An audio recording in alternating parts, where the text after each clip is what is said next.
slide kedua.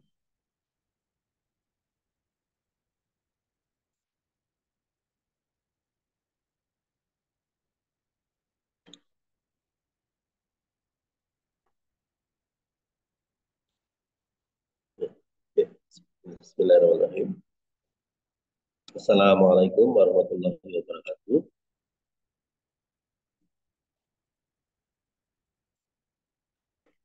Waalaikumsalam warahmatullahi wabarakatuh. Ya, selamat pagi semuanya. Saya akan bahas beberapa gangguan tulang ya di sini atau sendi. Kita mulai dari osteoporosis dulu ya. Oke, baik, mungkin bisa dilanjut.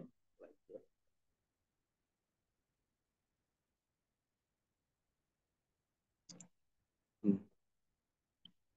Ya, jadi penyakit ini biasanya ber, berkaitan dengan gangguan metabolik di bagian tulang ya, atau ya biasanya ada pengeroposan gitu ya di masa tulang yang sebetulnya padat, eh, mulai terkikis, merapuh ya, dan biasanya memicu patah tulang misalkan. Jadi di sini ada unsur-unsur yang memang mendukung pemadatan massa tulang mungkin sudah berkurang, atau memang ada kelainan-kelainan tertentu yang memang bisa diakibatkan oleh obat atau penyakit ya, sehingga memang terjadi masalah di kepadatan massa tulang ini. Oke, lanjut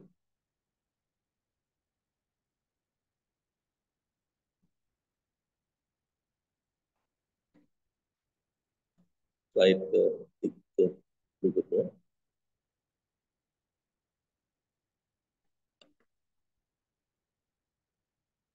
Jadi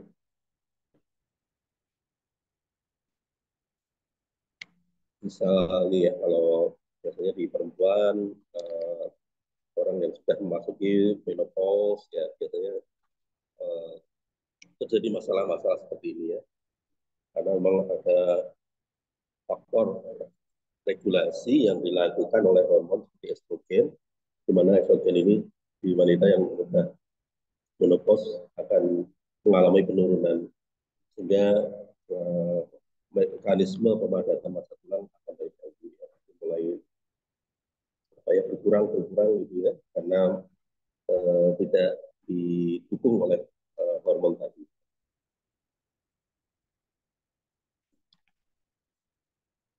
Oke, lanjut. Nah, di sini ada faktor-faktor yang berpengaruh ini atau berlipat ya, dari genetik. Memang ada orang-orang tertentu yang memang punya gen di mana ya mungkin ada faktor yang mengatur hormon juga ya, yang nantinya dari gen tersebut diturunkan pada anak.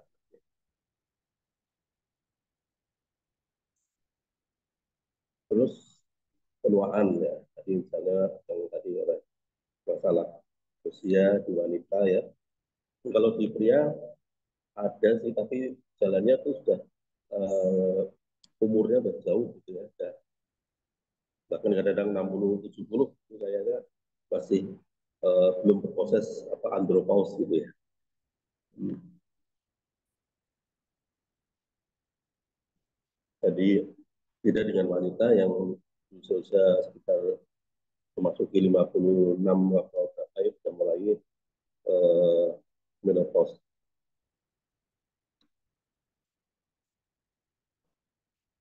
Kemudian itu tadi ada defisiensi hormon yang memang ada fungsinya di dalam pengaturan tulang. Kemudian ada kalsium ya, karena pendukung utamanya adalah kalsium.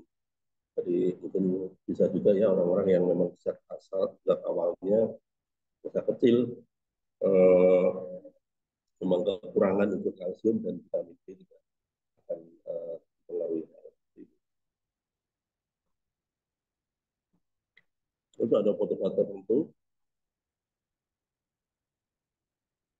jadi obat-obat seperti kortikosteroid panjang itu akan berpengaruh juga ya. Eh, ada mekanisme dari steroid, kortikosteroid ya, ada dexamethasone misalnya, yang akan eh, mengganggu ya, karena dia punya fungsi dalam resorpsi massa tulang.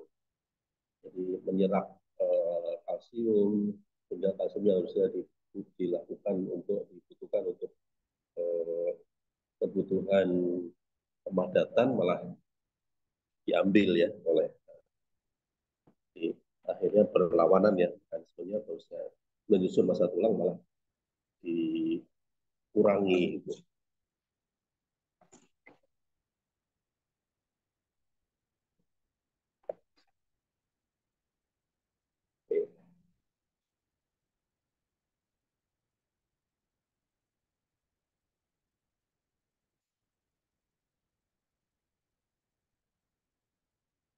Nah, ini dari faktor-faktor tadi ya, akan mempengaruhi pada kehilangan massa tulang atau bone loss. Bisa juga dari faktor penuaan tadi aging ya, yang nantinya akan mendukung pada mekanisme pemadatan struktur tulang ya. Jadi kuantitas tulang akan dipengaruhi.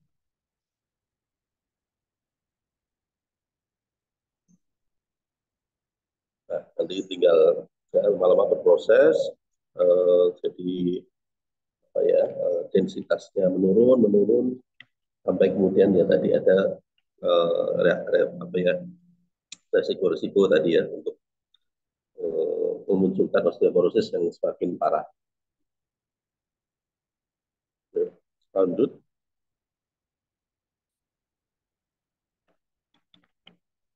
nah di sini kayak kemarin kita cerita hipertensi, ada yang primer ya. Jadi juga yang primer tidak kita ketahui penyebabnya. Kalau yang sekunder kita tahu ya, ya misal faktor obat, faktor penyakit,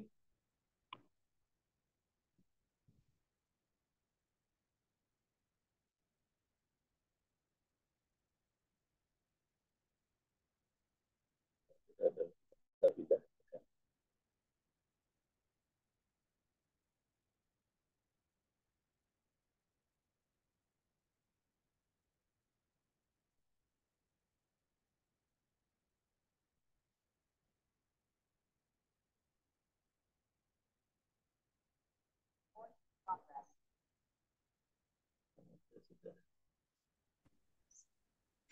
Saya sudah bisa bisa matikan apa ya.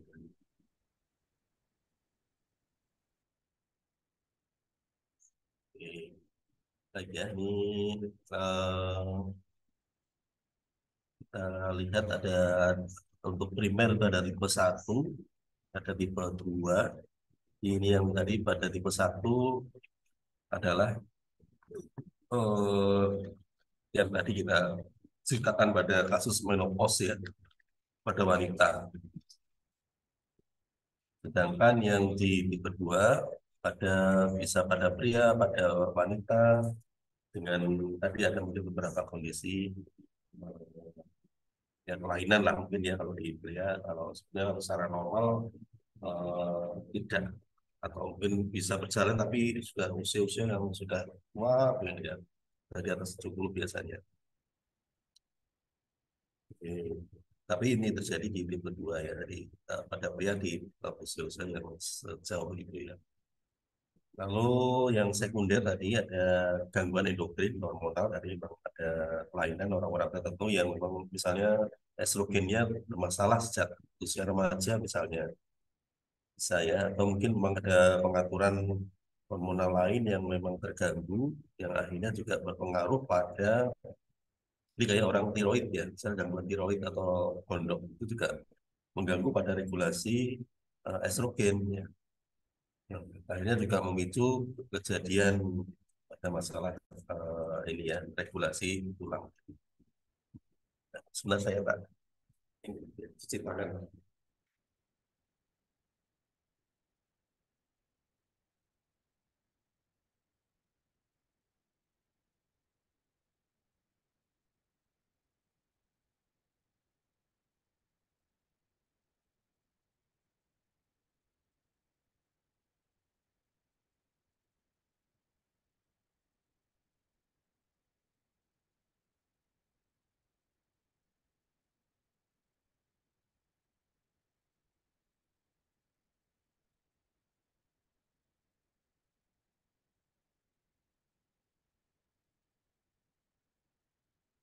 Nah, lanjut.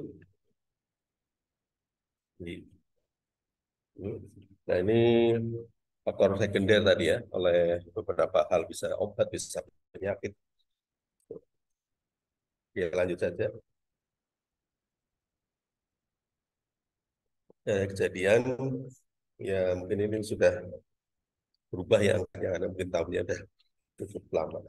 Tapi ya itu tadi rata-rata di usia-usia yang sudah tadi di wanita ya usia post menopause, kalau di pria biasanya mungkin usia-usia 65, 70 gitu ya kalau di pria. Jadi lebih apa ya butuh waktu yang lebih panjang, lebih lama karena memang faktor hormonal mereka di pria dengan wanita agak beda ya. Terus di jenis apa ras ya Amerika itu eh,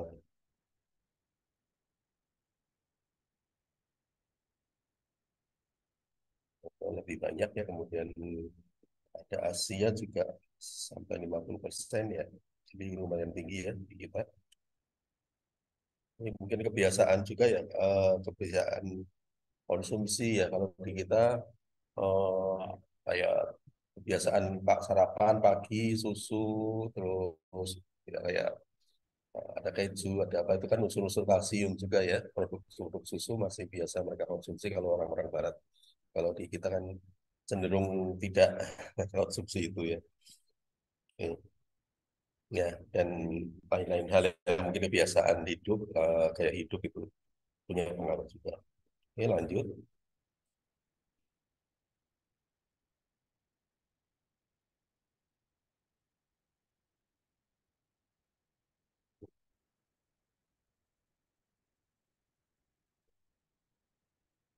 Ini yang tadi pada usia-usia kurang dari 70 ya jadi di wanita, kalau pria eh, prevalensinya sekian ya, jadi sampai 20, kalau di wanita sampai 36, di pria hanya sampai 27. Kalau yang sudah di atas 70, pria lebih kecil juga ya, jadi situ. Ini kasus di Indonesia, tapi udah tahun yang lama, mungkin udah beda dengan yang tahun 2020 sekian deh. Oke, lanjut saja. Ya, ini tadi ya, dalam mekanisme penyusunan massa tulang itu kita punya ada osteoblas yang akan menyusun untuk massa tulang tadi, sedangkan osteoklas akan menarik kalsium dari massa tulang. Jadi mestinya kalau ya tulang kita normal ada masanya disusun, diformasi, tapi ada masanya diresorpsi gitu ya, karena memang di dalam tubuh kita ada apa ya pengaturan keseimbangan kalsium fosfat dalam darah yang memang harus dijaga. Nah, itu biasanya mengambil dari resorpsi massa tulang, resorpsi kalsium dari massa tulang gitu. Jadi eh, kalau kita memang mungkin asupannya kurang, maka dia akan ngambil dari massa tulang itu. Gitu ya. Tapi kalau kita ada kecukupan dengan asupan-asupan ya susu, ada produk susu ya, kalsium-kalsium yang memang cukup, maka tubuh nggak akan ngambil kalsium tadi, tapi justru akan memasukkan ya karena ada mungkin misalnya ada kelebihan ya yang ada dalam darah yang dicoba untuk diformasi, diformasikan ke dalam osteoblast tadi, oleh osteoblast tadi menjadi struktur massa tulang yang kokoh gitu ya. Jadi eh, ya tadi kebiasaan makan, minum ya susu atau makanan-makanan berkalsium itu perlu juga ya, ya untuk kita jaga supaya tadi mempertahankan kondisi supaya tidak terjadi ketimpangan tadi ya istilahnya. Sehingga kalau dalam susunan unsur makanan yang kita konsumsi itu kekurangan kalsium, maka tubuh akan mencoba mengambil melalui penarikan massa tulang tadi. Ya, itulah kira-kira yang akan terjadi. Makanya, nah, pada usia-usia tertentu ada kebutuhan yang mungkin meningkat ya, kayak masa-masa menyusui, hamil itu pada wanita akan lebih tinggi. Jadi kamu perlu asupan tambahan ya itu susu ibu hamil, ibu menyusui ya itu sudah memang ada tambahan kalsium tertentu ya supaya tidak kekurangan. Kalau di asupannya kurang sama sekali ya sudah dia akan serap terus dari masa tulangnya. Akhirnya nanti ya masa mungkin pasca mungkin usia sekian ya udah diserap-serap khusus akhirnya ya tadi eh, cenderung rapuh gitu. Oke. Ya lanjut. Nah, pertumbuhan tulang kalau kita ketahui biasanya pada usia-usia sampai 25 ya, memanjang begitu ya. Tapi ini ada yang mengatakan sampai 30. Tergantung mungkin ya, faktor hormon, faktor apa ya, nutrisi gitu. Kemudian latihan. Mungkin juga ada faktor latihan juga ya yang berperan di situ. Artinya ketika orang aktif olahraga, struktur susunan konsumsi makanannya memang kaya kalsium, didukung oleh aktivitas olahraga yang bagus, eh, lalu hormonal normal ya, mungkin akan mendorong pada pemanjangan masa tulang yang mungkin lebih lama dibanding orang-orang yang lain yang apa ya mungkin ya biasa-biasa saja lah ya. Jadi, olahraga biasa, nggak ada kelebihan dari sisi unsur makanan juga mungkin standar saja. Jadi dia tidak mendorong untuk apa ya lebih memproses lebih tinggi, lebih panjang. Oke, lanjut. Nah, ini ya, kita lihat di struktur tulang di kondisi normal yang atas dengan yang bawah sudah sangat tipis gitu ya. Dari luar tampak sama, tapi di dalamnya beda sekali ya. Jadi ketika mungkin beban tubuh itu lebih besar, berat begitu, dengan masalah usia kita sudah biasanya memang ada faktor obesitas ya yang berjalan, beban dari bagian atas makin berat untuk ditopang. Jadi ya tadi mungkin tidak didukung lagi ya dengan masa tulang yang padat, akhirnya rapuh, seringkali fraktur. Ya, oke, lanjut. Nah ini tadi ya ada osteoblast ya, yang tadi ada yang satu unsur yang akan menanam kalsium istilahnya ya, menyusun struktur kalsium, tapi ada juga yang eh,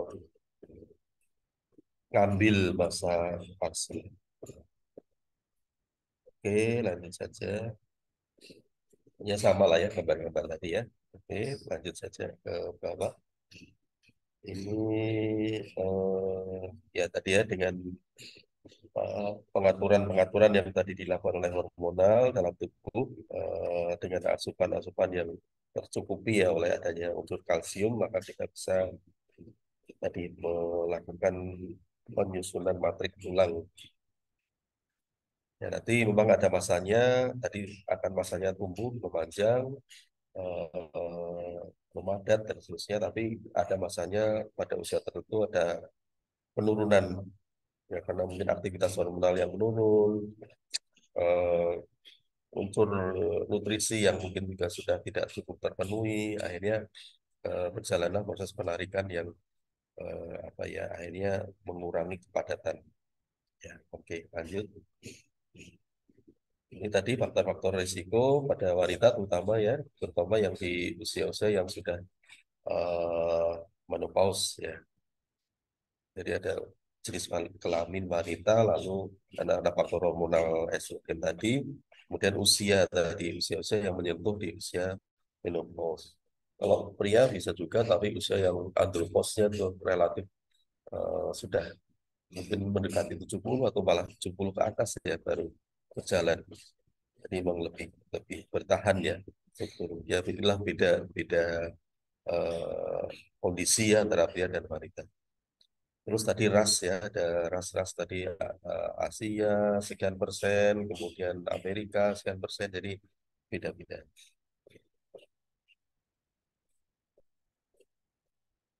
Terus tapi memang lahir dengan kondisi yang kecil, kurus, mungil ya, itu juga bisa.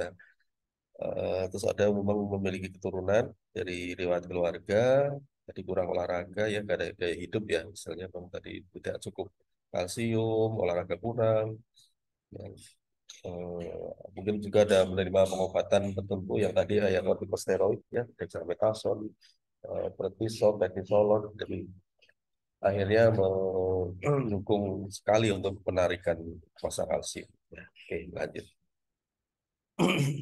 Nah ini ya, tadi kalau kita perhatikan antara pria dan wanita, di usia wanita di 50-an itu sudah ada masa, ya kadang-kadang ada menopause yang memang berjalan di usia sekian ya. Di kadang ada yang lebih panjang, 55 dan seterusnya, tapi ada juga yang udah di 50-an dia sudah memasuki menopause, itu sudah mulai menurun masa tulangnya. Dan itu akan terus berjalan terus. Ini kalau kita sering melihat ya, banyak wanita-wanita yang kelihatannya ada mulai membungkuk ya, membungkuk gitu ya. Eh, jadi itu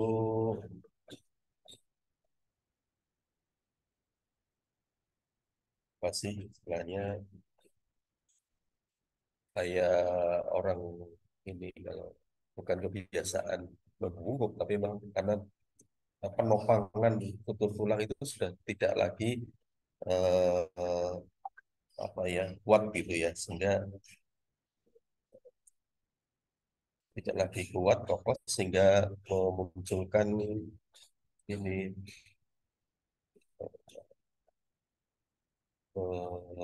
penopangan yang menurun dan akhirnya strukturnya mulai bungkuk-bungkuk gitu ya. Itu di wanita sering kelihatan seperti itu. Ya tinggal mungkin kebiasaan hidup saja juga dilakukan ya, sehingga tidak terjadi hal seperti itu. Kemudian di laki-laki kita lihat di usia yang ke sekitar 70 ya baru mulai ya ada penurunan ya. Jadi panjangnya beda sekitar 20 tahunan dibanding wanita. Oke, lanjut saja. Nah ini ya tadi ya, manifestasi klinik. Jadi mulai bungkuk. Jadi yang tadinya tingginya berapa, 160, lama-lama jadi 150 sekian ya. Turun-turun. Terus tadi ada mudah fraktur, karena penopangan tidak cukup, eh, juga patah ya. Patah, gampang apa ya istilahnya.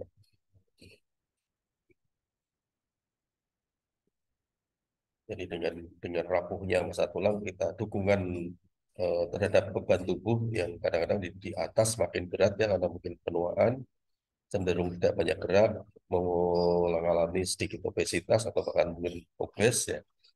Akhirnya ya tadi, eh, mudah jatuh, fraktur ya, mengalami nyeri juga gitu. Oke, lanjut. Nah, untuk pemeriksaannya kita akan melakukan pengukuran densitas tulang, di samping ada pemeriksaan fisik ya, dan faktor resiko. Nanti ada kayak pengukuran dengan T-score ya, ada padatan massa tulang di sini. Kalau T-score-nya itu masih di atas -1,0, jadi itu akan disebutnya eh,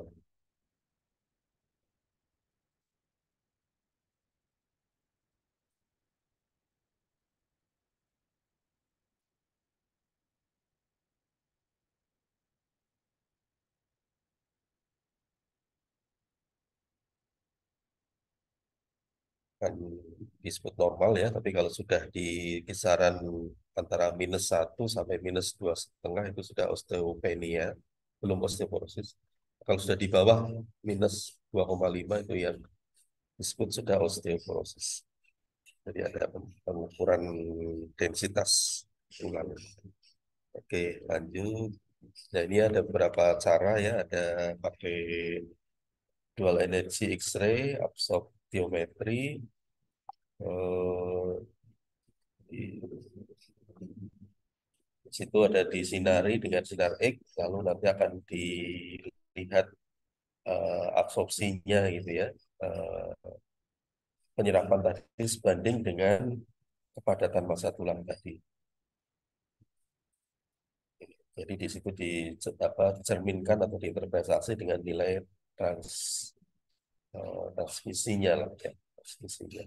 Jadi kalau yang tertransmisi itu banyak mendukung penjelasan bahwa eh, tadi struktur tulang memang sudah rapuh ya.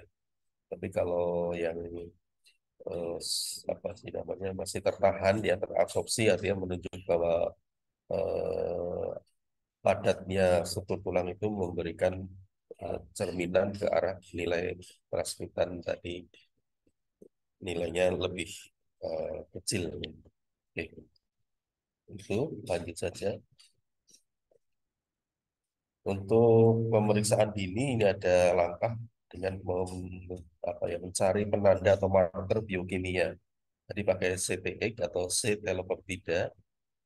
Jadi ini adalah kita cari hasil urai kolagen di tulang, hasil urai kolagen di tulang yang biasanya dilepaskan ke dalam sirkulasi darah. Ya, kalau nanti hasil urainya tinggi, itu berarti ada proses yang berjalan ke arah eh, pengeroposan.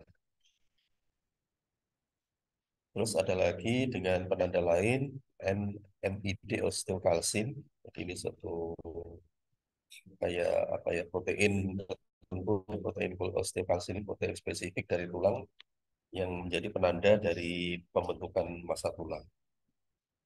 Juga menentukan laju apa perputaran gitu ya turnover dari tulang tadi ada yang diresorpsi, ada yang dibangun ya. Jadi ada yang dibangun, ada yang diresorpsi, nah itu akan menjadi marker di situ osteokalsin.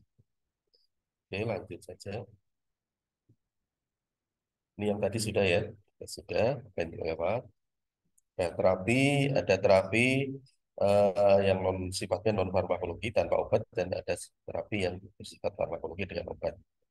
Nah, mungkin mungkin ada ya sebagai fisioterapis biasanya mungkin punya apa eh, cara-cara untuk melakukan upaya-upaya untuk melatih kepadatan massa tulang ya, untuk mendukung peningkatan kepadatan massa tulang dengan berbagai bentukan olahraga tertentu misalnya ya.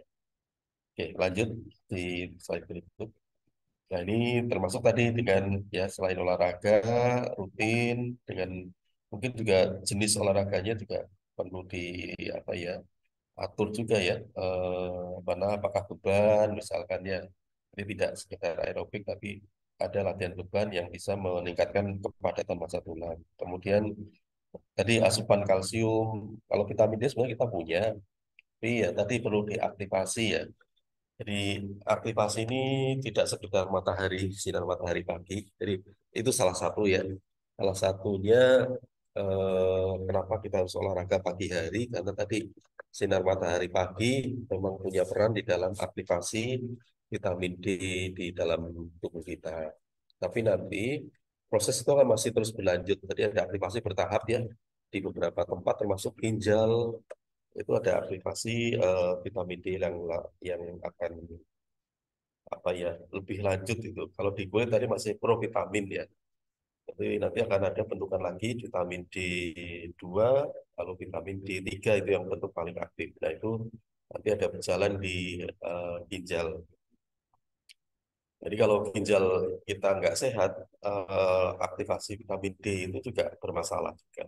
Jadi tidak sekedar cukup matahari pagi berjemur ya, tapi ada faktor-faktor lain yang perlu ya disehatkan juga ya, dijaga kesehatannya supaya aktivasi itu terus bisa dijaga.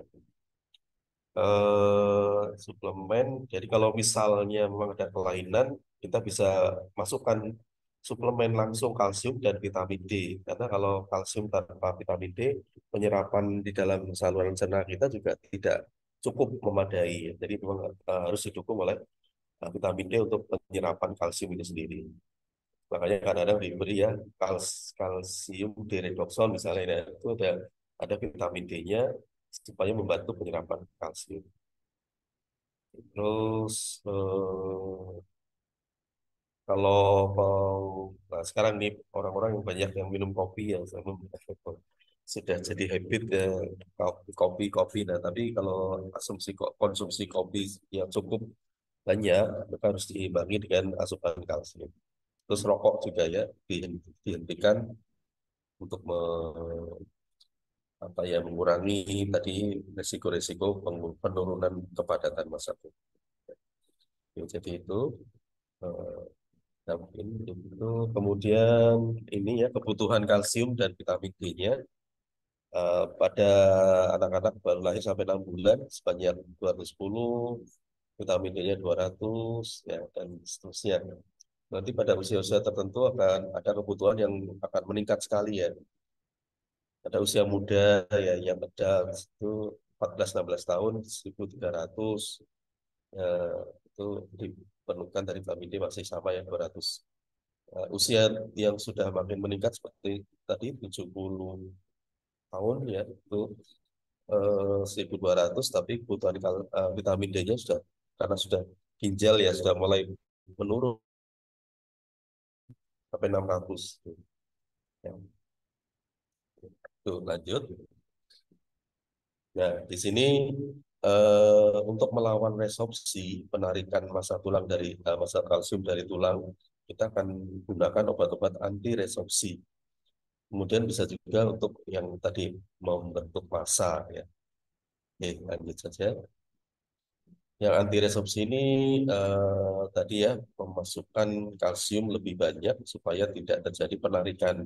Tadi kalau sebenarnya di dalam darah sendiri ada pengaturan ya oleh ada pasti namanya paratiroid hormon, kalsitonin, jadi banyaknya yang mengatur keseimbangan kalsium dalam darah. Nah, kalau misalnya terjadi hal penurunan kan tadi dia akan mencoba mengambil kalsium dari massa tulang. Nah, supaya tidak diambil, kita cukupkan. Kita memberikan asupan kalsium supaya menginhibisi atau menghambat pelepasan paratiroid hormon. PTH itu paratiroid hormon. Jadi kalau pas turun kadar kalsium dalam darah, PTH atau paratiroid hormon lepas, dia akan mengambil kalsium dari massa tulang. Nah, supaya tidak terambil, tidak teraktivasi, supaya PTH tidak lepas, kita cukupkan, kita berikan kalsium cukup gitu ya, sehingga tidak ada pelepasan PTH. Terus ini ya untuk cukupannya tadi ada sudah tabel tadi ya, berapa usianya, kebutuhan vitamin D berapa, kalsium berapa, itu tadi lihat di tabel tadi. Oke. Tapi kalau berlebihan juga tidak bagus juga ya. Apa namanya? Kalsifikasi juga. Jadi kita cukup saja, cukup dengan kebutuhan yang disarankan. Jadi tidak melebihi batas. Kalau melebihi dari batas malah terjadi penumpukan ya. Jadi mungkin di beberapa wilayah sendi, apa namanya, ruas-ruas kayak tulang belakang nanti ada orang mengalami kayak saraf jepit lah apa ya dan sebagainya. Jadi kadang ya terjadi masalah juga kalau kelebihan. Jadi nggak bagus juga. Jadi disarankan antara 1.000 untuk dewasa ya 1.000 sampai 1.500 atau tadi 1.300, 1.200 lah sekitar itu. Ya, oke lanjut. Ini ya sering apa namanya eh, kalau dimasuki kalsium ya ada gangguan saluran cerna biasanya itu kalsium ke jantung juga bermasalah ya kadang-kadang memicu aritmia tapi ya apa namanya ya tadi kalau masih di jumlah yang cukup sih nggak masalah ya ini contoh ada kalsium dioredoxon, kalsium gluconat, kalsium laktat ya atau pakai injeksi mungkin pada orang-orang yang bermasalah di saluran cernanya atau mungkin tadi vitamin D bermasalah karena apa ya sudah mungkin faktor-faktor usia dan sebagainya sehingga tidak tercukupi dengan vitamin D yang dihasilkan dari tubuh bisa juga diberikan injeksi kalsium gluconat. Oke, oke itu saja mungkin lanjut untuk vitamin D dan metabolitnya tadi untuk mendukung penyerapan katanya butuh vitamin D aktif ya yaitu ada vitamin bentuk D3. Kalau D2 sebenarnya masih cukup aktif, tapi lebih aktif bentuk D3. Itu adalah kalsitriol. Ada kolekalsiferol, ada kolekalsitriol, dan sebagainya. Jadi ada bentuk D2, ada bentuk D3, ada yang sebenarnya D2 maupun D3 sama-sama aktif, tapi lebih aktif bentuk D3-nya. Ya, ini kadang-kadang ada defisiensi ya, karena mungkin ada gangguan-gangguan di hati, gangguan di ginjal, karena ginjal adalah organ yang mengaktifasi bentuk D3.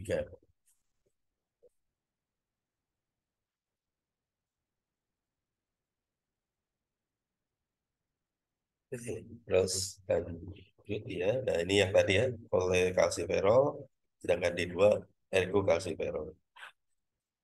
Ya, jadi perbedaannya hanya itu tadi, aktivitasnya sedikit berbeda. Oke, lanjut saja. Ini nah, ya kadang-kadang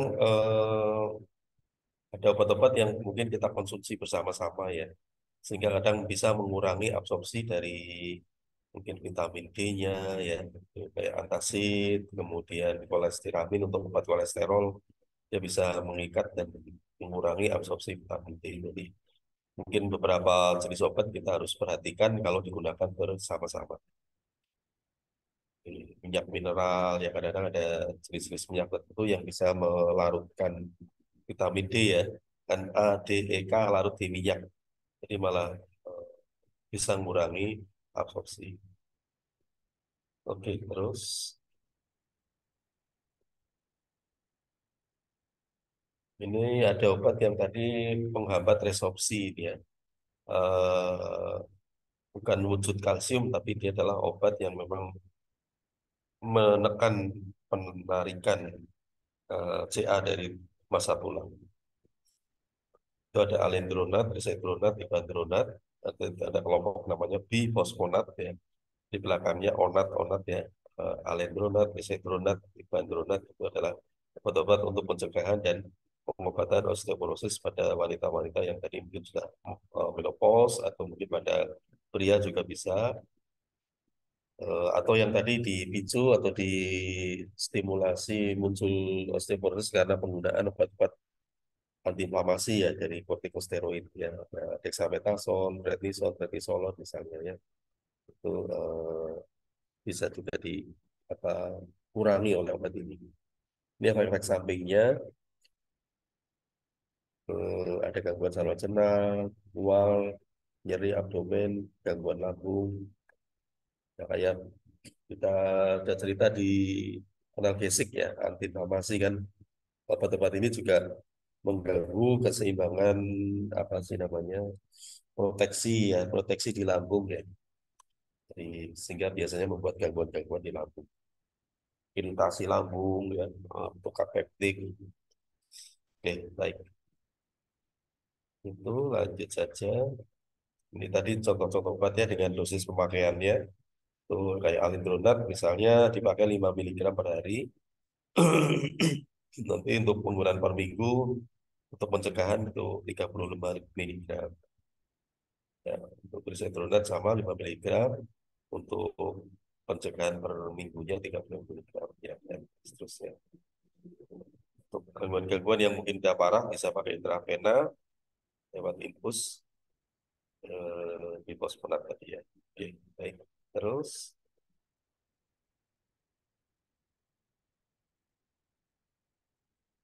selanjutnya slide ya. Nah ini ada obat-obat untuk yang tadi ya, misalnya kayak orang-orang yang wanita tadi ya, eh, mengalami menopause. Nah, kita bisa menggunakan obat yang berkaitan dengan ini ya, selektif modulator di reseptor estrogen. Jadi ya, untuk menurunkan apa sih reaktivitas penarikan massa kalsium itu, kita bisa gunakan obat-obat seperti raloxifen, tamoxifen ya, untuk menekan reaksi tadi, menekan resorpsi tadi. Jadi diaktifasi di reseptor estrogen. Ketika estrogen aktif kembali, maka apa namanya ya, reaksi-reaksi penarikan massa kalsium itu bisa dikurangi. Mungkin pernah dengar ada tamoxifen untuk kanker payudara ya. Ya ini salah satu contoh ya. Ada turunan lain dari obat Selective Estrogen Receptor Modulator (SERM) ini ada raloxifene. Itu untuk gangguan osteoporosis pada wanita menopause. Sebagai agonis hormon estrogen ya. Nah, kalau ini tadi, kalau pada kanker payudara dia bisa digunakan, tapi malah apa dampaknya berbeda ya, yang menjadi semacam antagonis pada reseptor estrogen.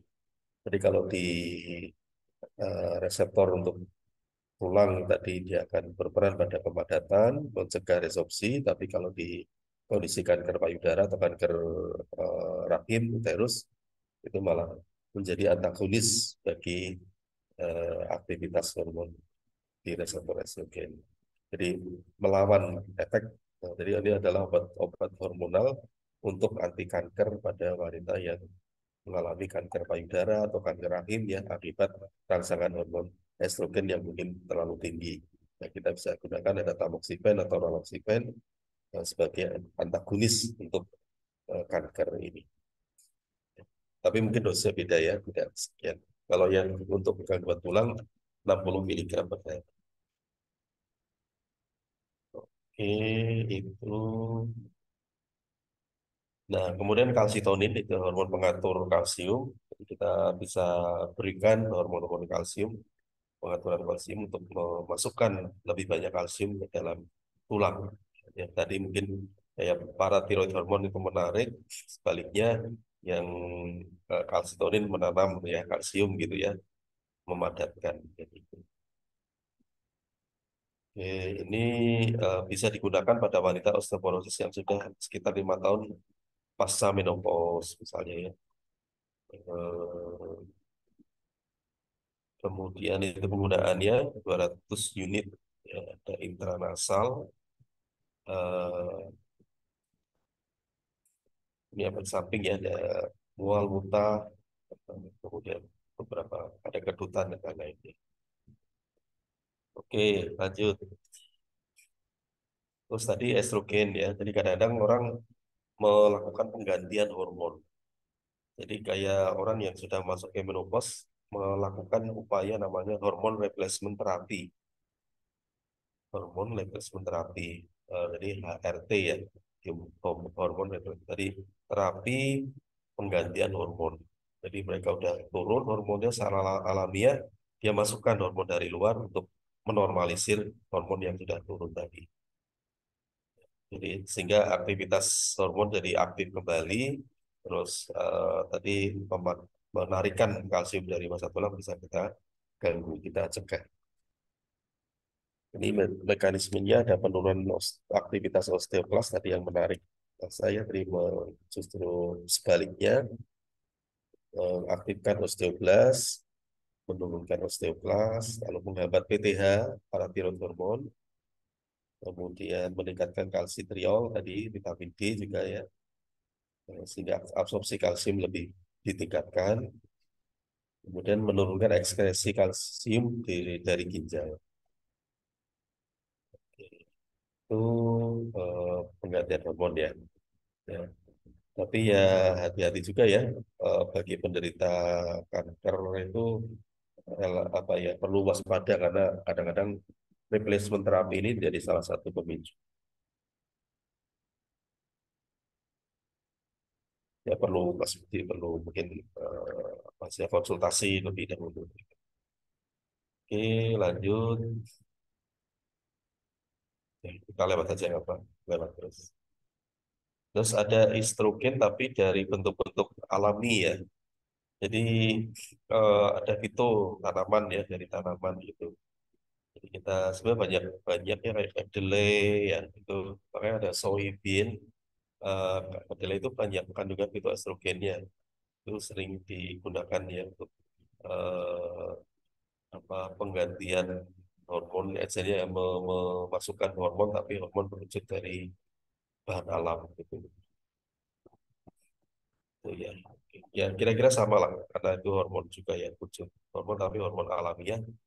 Nah, mungkin yaitu rutin aja, mungkin penggunaan yang rutin, konsumsi vitamin susu kedelai, atau mungkin produk-produk yang sudah di apa ya ekstraksi dan sebagainya lah. Ya, dari tanaman-tanaman tertentu. Oke, lanjut.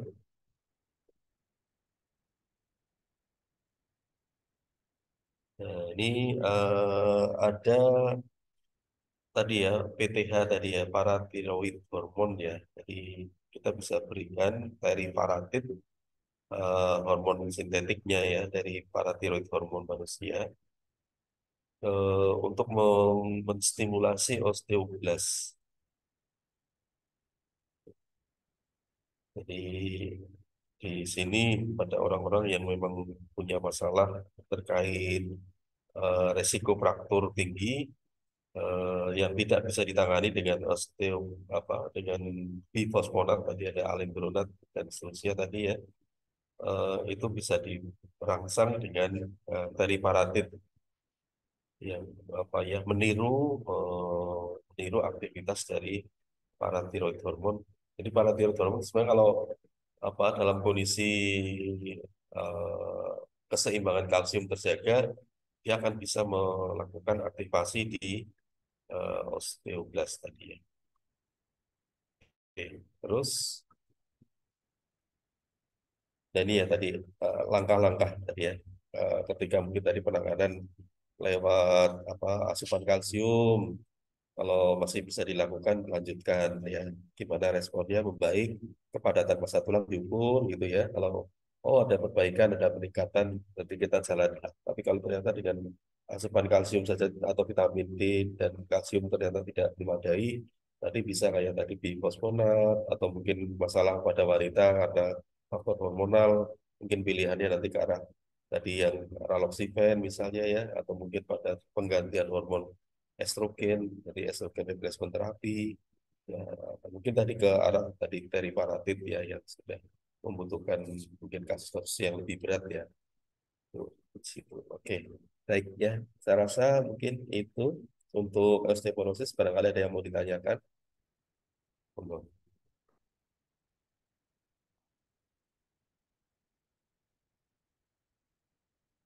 Silakan kalau ada pertanyaan.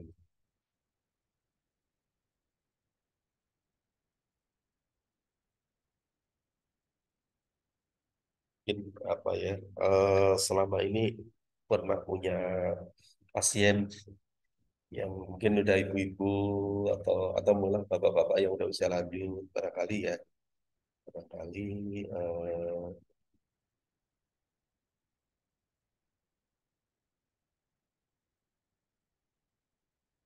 Anda punya trik-trik gimana melakukan upaya untuk penyehatan ya atau mungkin malah langkah-langkah preventif gitu ya siapa tahu mungkin kita kita perlu di share info juga. Ada yang mau ditanyakan silakan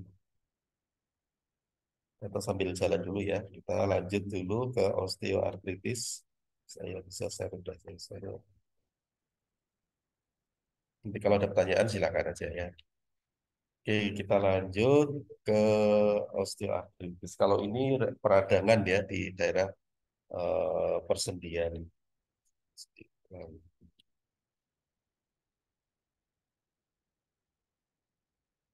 Jadi ini adalah radang yang dialami di daerah sendi yang sifatnya kronis dan progresif. Jadi terus berlanjut gitu ya, tidak tidak berhenti. Jadi ketika orang sedang mengalami gangguan biasanya akan apa ya memburuk memburuk gitu kalau tidak ada penanganan. Sampai biasanya kadang-kadang sampai apa ya menyatu antara tulang atas dan tulang bawahnya. Karena apa ada sistem apa sih pelumasan yang sudah hilang, apa, jaringan lunak yang sudah rusak ya, dan akhirnya meradang inflamasi. Ya selain nyeri dia akan terus membentuk apa ya apa sih sambungan itu sudah tidak dilapisi lagi oleh bantalan ya bantalan tulang nggak ada lagi karena udah rusak sama pelumas juga sudah hilang akhirnya ya tadi tulang dengan tulang sudah gabung ya nyatu gitu menyatu dengan adanya peradangan dan kerusakan ada struktur tulang yang bertemu tadi ya. Jadi ada disintegrasi di tulang-tulang, terutama tulang rawan tadi diiringi dengan kehilangan cairan-cairan yang berfungsi sebagai fungsi pelumas. Memang yang terjadi ya di daerah persendian tadi ya karena ada penoppangan berat badan di situ ya, lutut misalnya, tulang belakang, panggul itu biasanya muncul. Nah, nanti karena ini berlanjut muncullah deformitas ya. Jadi eh, tadi penggabungan struktur tulang ada yang kayak kemudian bentuk-bentuk apalah ya yang abnormal gitu ya, yang menyatu antara atas dan bawah, misalnya tulang paha gitu ya dengan tulang femur di situ eh, bersatu. Ini ada penyebab ya, ada osteoartritis yang primer yang ya biasanya tidak tahu penyebabnya kayak tadi ya, tapi biasanya berlangsung karena penuaan. Jadi sudah berproses alami dengan menuanya kita tadi pelumasan hilang, jaringan-jaringan ikat mulai menurun, eh, kolagen menurun ya sehingga akhirnya ya tadi memang sudah ya ya alamiahnya kita ya akhirnya mulai bermasalah di persendian. Jadi ada proses degeneratif yang perlahan-lahan tapi akan terus berjalan. Itu kemudian yang sekunder ini ada mungkin karena faktor trauma, mungkin ada kelainan pembedahan ya dan lain-lain atau faktor penyakit metabolik. Untuk prevalensi tadi di usia ya biasanya memang pada usia-usia yang sudah lanjut gitu atau usia yang sudah 50 ke atas lah. Tapi ya bisa juga pada usia-usia tertentu mungkin faktor obesitas dan sebagainya mendukung kemunculan yang lebih berat ya karena beban berat badan yang terlalu tinggi tidak ditopang oleh struktur tulang yang kokoh gitu ya.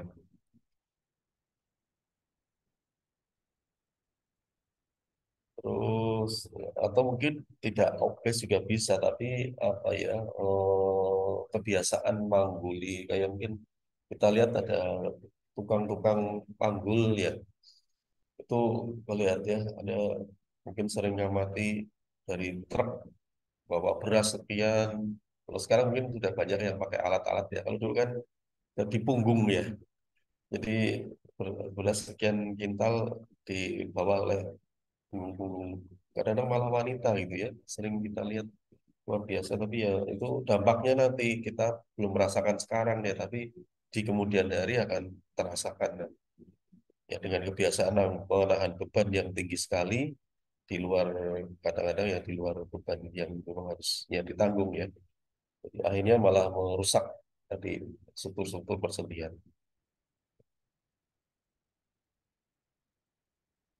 Oke.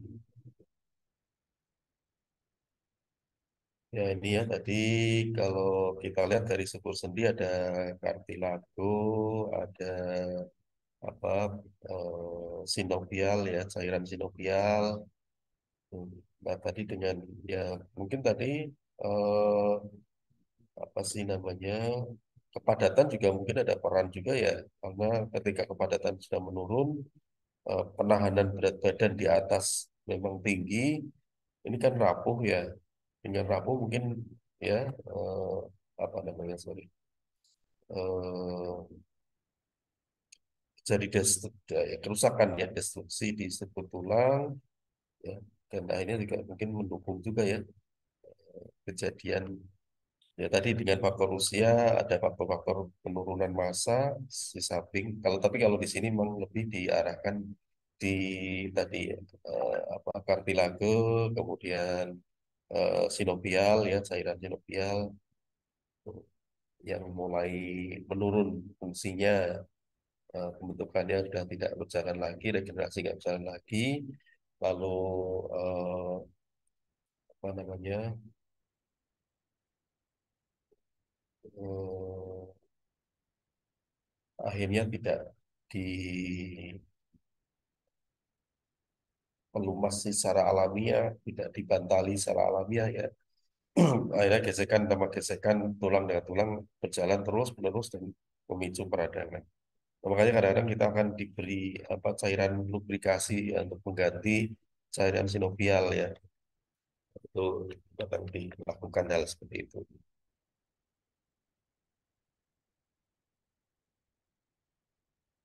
Ini bagian-bagian dari tulang tadi ya. Eh, Bagian dari apa bantalannya ya, bantalan dan ini. Dengan adanya fungsi pelumasan dan bantalan yang masih berjalan dengan baik, kita masih bisa bergerak dengan apa ya fleksibel lah, lentur dan sebagainya masih bisa. Tapi kalau sudah itu hilang ya kita geser sedikit udah sakit ya, akan kita mencoba menahan gerakan malah akan membatasi fungsi gerakan kita.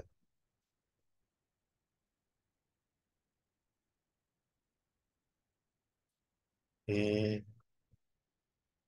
itulah kayak kira-kira bagian-bagiannya. Nah, di sini eh, ada faktor-faktor mekanik. Jadi tadi ya oleh adanya faktor mungkin tekanan berlebihan, gesekan-gesekan yang terlalu apa ya tadi luar biasa lah, karena mungkin beban tinggi ya. Tapi juga mungkin ada faktor-faktor yang tadi mempengaruhi pada kontrol kontrol mesin atau protein berikan ya itu memicu adanya radang di situ.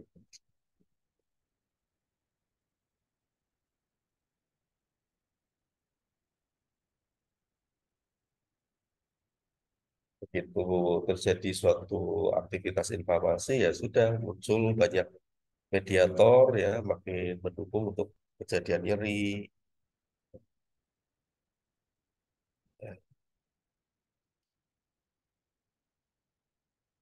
Eh, ini pada tadi ya karena faktor usia misalnya faktor penuaan, jadi sel-sel yang memang sudah menurun fungsinya karena faktor penuaan akan apa, mendukung kejadian ini ya, sudah tidak ada regenerasi, tidak apa ya ya tadilah dengan sudah tua menurun juga ya pembentukannya makin menurun, sudah ada destruksi mekanisme destruksi perusakan yang berjalan karena faktor penuaan sel. Nah itu membuat tadi ada perusakan-perusakan pada matrik yang nantinya bisa memicu kejadian tadi apa peradangan di daerah sendi tadi.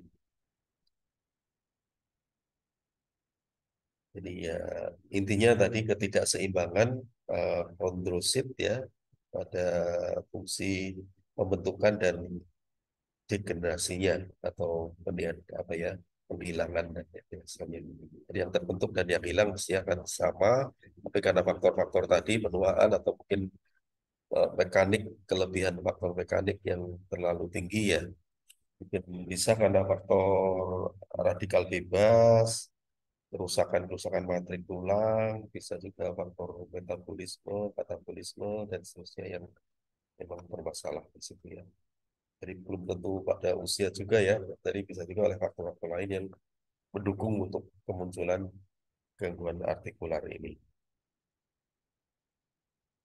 Ini ya, jadi secara garis besar ada degradasi pada matrik yang akhirnya akan memunculkan tadi banyak pelepasan ada nitrit oksid, MMP, sitokin ya, yang akhirnya mendukung pada hilangnya matrik, integritas matrik di daerah sendi atau tadi pembentukan tadi ya.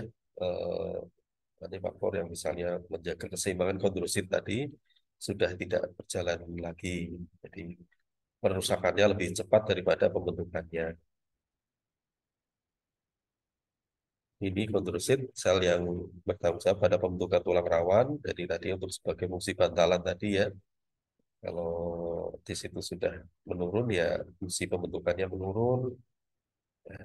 Kemudian yang tadi MMP ada matrik metaloproteinase itu adalah enzim endopeptidase yang mengandung ZN, kalsium, yang dari enzim ini bergantung pada kalsium ya. Jadi kalau kalsium turun ya aktivitasnya menurun. Padahal dia dalam fungsi untuk tadi memicu regenerasi tadi ya, di remodeling, untuk fungsi remodeling. Jadi kalau eh, kecukupan kalsium memang bermasalah, ya nanti dia akan memicu adanya degradasi yang lebih cepat. Padahal di sini ada fungsi apa keterkaitan ke arah matrik-matrik, tidak hanya di struktur apa namanya kondrosit tadi ya, tapi juga di kolagen, elastin, ya dan lain-lain. Nah, ini nanti dengan adanya aktivitas enzim MMP yang muncul akan memicu adanya peran-peran pada gangguan ya untuk degradasi matrik di kartilago, di eh, kondrosit misalnya ya. Nah, kalau sudah terjadi degradasi, biasanya yang akan menghilangkan apa biasanya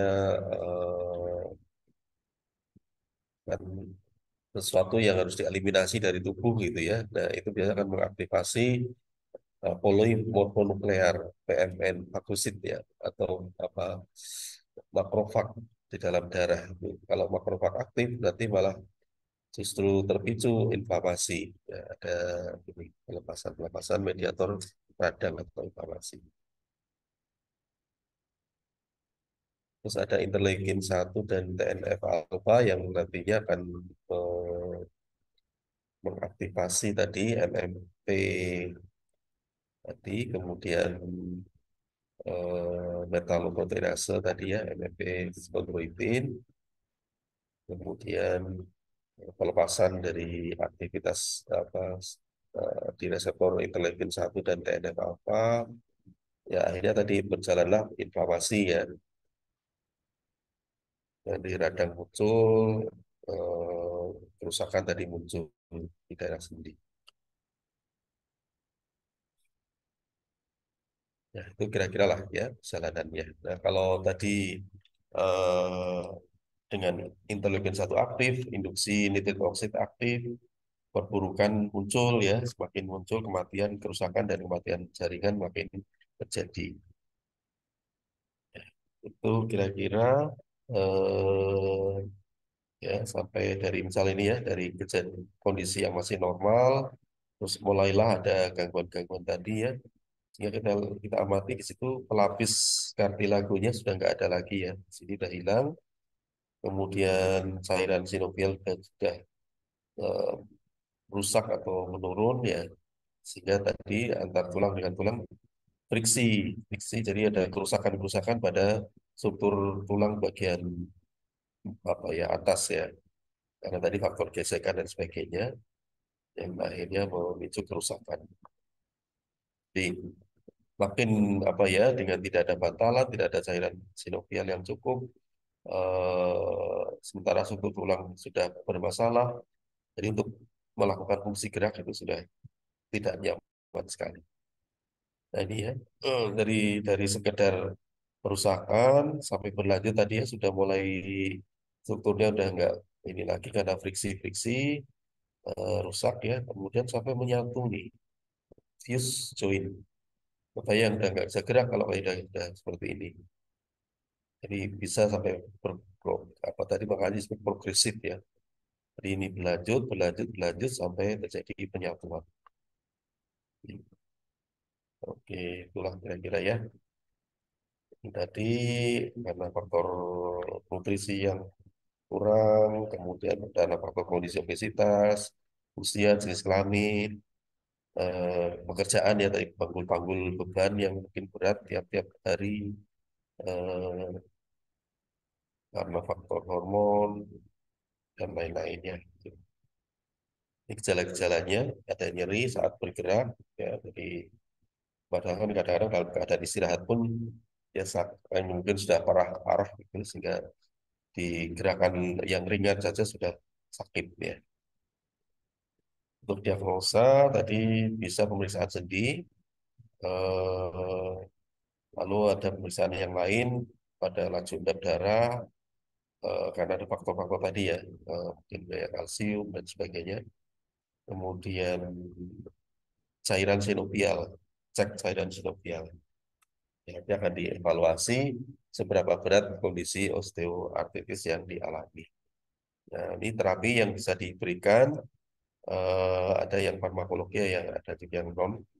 Ya, jadi tujuannya adalah tadi menghilangkan nyeri, kekakuan, tetap bisa meningkatkan mobilitas ya kalau bisa, jadi membatasi kerusakan pada persendian, dan tadi mengurangi resiko-resiko penyebabnya.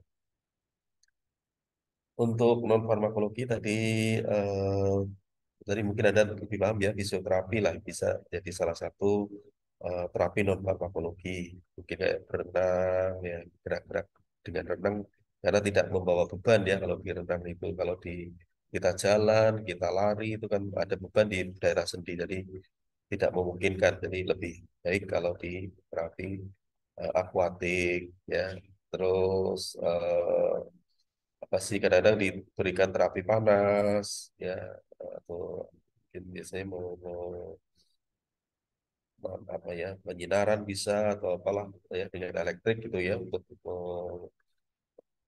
kan, melepaskan daerah-daerah sendi ya. Latihan-latihan fisik tertentu ya, mungkin ada lebih paham. Istirahat, ada perawatan persendian, penurunan berat badan nih ya. Tadi kalau beban itu datang dari berat badan yang tinggi ya, kita mau nggak mau harus turunkan berat badan. eh, Akupunktur untuk nyeri-nyeri tadi ya, lalu behavior cognitive terapi, hipnosis, sama relaksasi.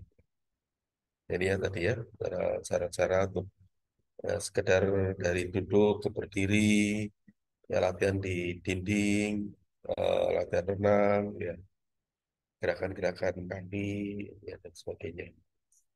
Untuk kasus-kasus yang mungkin sudah mulai berat ya tadi, sudah ada kehilangan dan apa ya, sudah mulai berubah struktur tulangnya ya, karena ada destruksi, friksi ya, sehingga biasanya terapi yang dilakukan adalah pembedahan.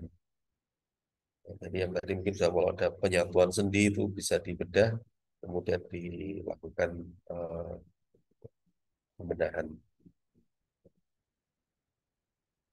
Ya, kalau sekedar masih nyeri-nyeri saja bisa diterapi dengan obat-obat analgesik ya, paracetamol, atau mungkin yang topikal pakai apa, capsaicin itu kayak apa ya, Picoyo itu ada ya, kayak Picoyo, atau mungkin krim-krim itu ada capsaicin untuk menurunkan rasa sakit atau nyeri. Terus glukosamin, kondroitin, glukosamin ya, untuk kayak tadi pelumasan pada sendi, atau disuntik hyaluronat ya, untuk tadi untuk mendukung pada apa sih ya di sini. Jadi hyaluronat itu pemicu untuk pembentukan kolagen. Jadi tadi kalau bantalan-bantalan itu sudah mulai hilang, kita berikan suntikan kolagen, hyaluronat ya, untuk membentuk kolagen, sehingga bisa meningkatkan apa, fungsi gerak nih ya. Nanti lihat responnya seperti apa ya.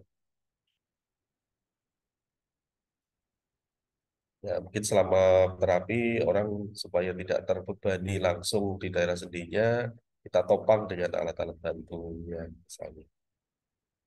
Ya, itu tadi. Oke, ini obat-obatnya, ada paracetamol atau acetaminophen untuk nyeri-nyeri ringan. Tapi kalau sudah berat tadi bisa pakai, eh, mungkin ya tidak ada apa namanya, narkotik ya, analgesik narkotik kalau sudah terlalu tinggi ya. Hmm. Jadi ada obat antiinflamasi non steroid yang bisa digunakan untuk mengurangi peradangan tadi di daerah sendi. Tapi ya hati-hati ya, karena pemakaian jangka panjang pasti akan bermasalah dengan lambung. Oke, kemudian bisa mungkin yang kalau ada masalah lambung pakai penghambat siklooksigenase 2 selektif SOX2. Jadi ada hal dekoksib, romekoksib, salekoksib ya. Bisa. Terus untuk ini untuk penanganan nyeri ya, pakai kortikosteroid juga bisa ya untuk radang, karena ada radang, Mungkin pada anti-inflamasi non steroid tidak cukup kuat, kita bisa gunakan yang kortikosteroid. Tapi hati-hati untuk kasus-kasus yang kayak orang-orang diabetes, ya sebaiknya tidak pakai karena itu akan mendukung pada peningkatan kadar gula darah. Terus ada kalau nyerinya sudah terlalu tinggi ya pakai tadi analgesik narkotik, tergantung pada tingkatan nyerinya. Terus ini tadi yang untuk capsaicin ya topikal bisa digunakan untuk krim atau bentuk apalah ya yang lain. Terus glukosamin dan chondroitin, jadi supaya apa pelumasan berjalan lagi, bisa mengurangi friksi-friksi di daerah tulang ya. Terus tadi injeksi hyaluronan tadi untuk menyusun kartilago, kita berikan asam hyaluronan.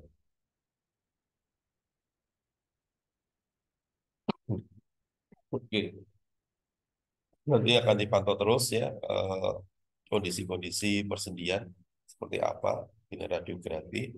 Kalau apa masih dirasakan ya perbaikan lagi ya diperlanjutkan. Oke, baik. Mungkin itu barangkali ada yang mau ditanyakan, silakan.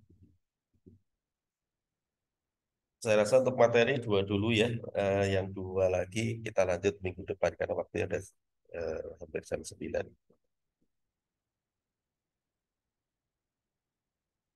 Ada yang mau ditanyakan?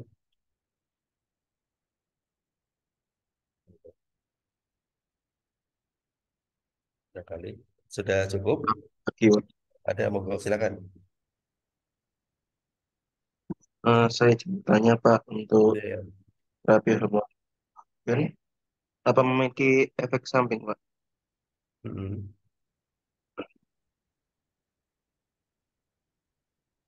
Gimana tadi? Efek samping dari Efek samping. terapi hormon Yang mana tadi? Efek samping yang mana?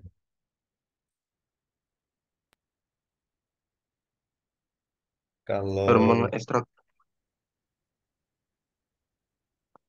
saya kurang dengar. Mohon maaf, agak kurang keras Mas. Efek samping dari Terapi hormon estrogen Pak. terapi ya itu tadi kalau apa itu kan memang ya satu ada obat namanya pasti ada plus minusnya ya ada kelebihan ada kekurangannya. Itu kalau rangsangan datang ya terus menerus dari hormon memang apa namanya ini disinyalir banyak memicu kayak kejadian kanker pada payudara, ada rahim gitu ya salah satunya ya. Terus ini juga apa hormon ini kan punya peran juga di dalam regulasi metabolisme lemak ya. Jadi punya peran juga ya di dalam misalnya kayak pengepukan itu akan berjalan juga. Jadi ya perlu mungkin kontrol ya sebaik mungkin. Jadi selama terapi dengan hormon seperti itu kita harus mungkin secara rutin konsultasi, cek dan segala macam karena ada banyak faktor yang bisa dipengaruhi oleh obat seperti ini. Banyak ya kalau di ini ya mungkin karena orang ingin ya ini kalau di wanita hormon ini sangat penting ya untuk elastisitas kulit juga ya. Jadi tidak sekedar gamas masa tulang pengaturan hormon untuk ya mempertahankan kecantikan ya banyak yang memanfaatkannya untuk tujuan seperti itu.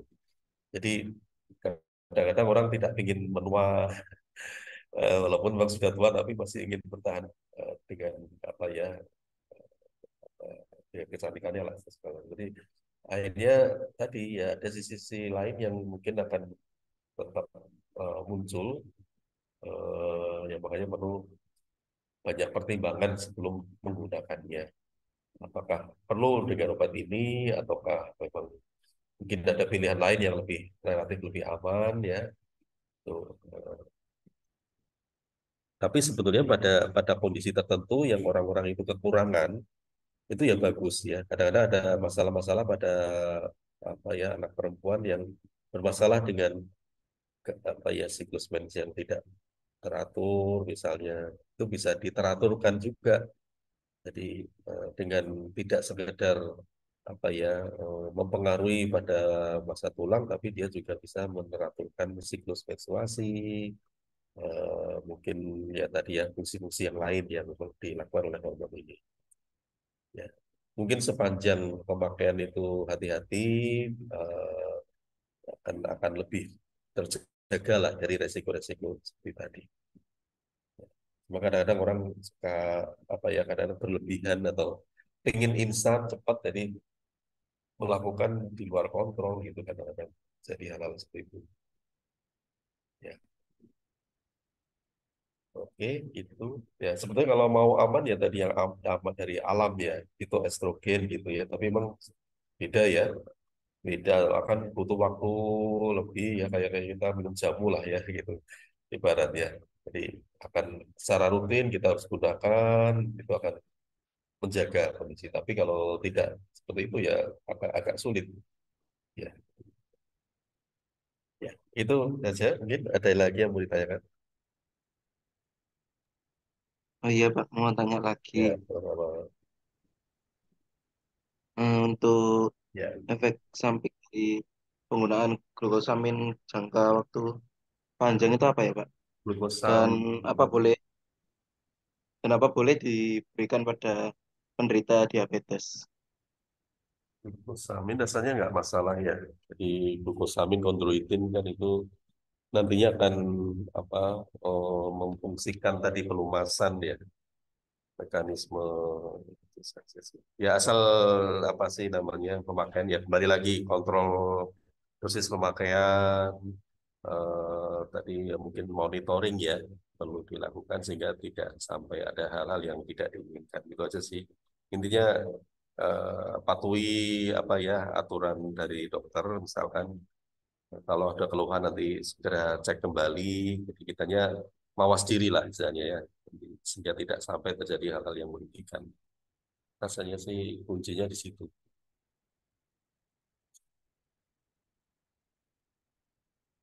Oke. Ya, ya Ya, kadang-kadang ya, kadang memang orang terus apa sedikit berdikasi, memang sebenarnya harus bertahap, step by step gitu. Kadang-kadang merasa belum cukup, minta tambah lagi, minta apa ya, kadang-kadang naik dosis tanpa aturan, yang itu yang kadang-kadang terus bermasalah ya. Jadi kehati-hatian dalam apa ya aplikasi atau penggunaan obatnya, kalau digunakan secara benar ya rasanya sih kita akan menghindari resiko sih sebetulnya. Ya, itu saja sih intinya. baik Pak, terima kasih. Ya, oke. Baik, ada yang lain?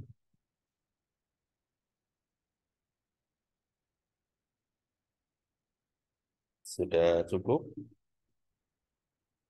Ya, oke ya. Kalau tidak ada lagi, oke, saya mungkin untuk hari ini kita cukupkan sampai di sini dulu. Yang dua materi lagi kita bahas minggu depan ya. Oke. Itu saja. Terima kasih atas perhatiannya. Saya akhiri. Assalamualaikum warahmatullahi wabarakatuh. Warahmatullahi Waalaikumsalam. wabarakatuh. Waalaikumsalam warahmatullahi wabarakatuh. Selamat pagi semuanya. Saya izin.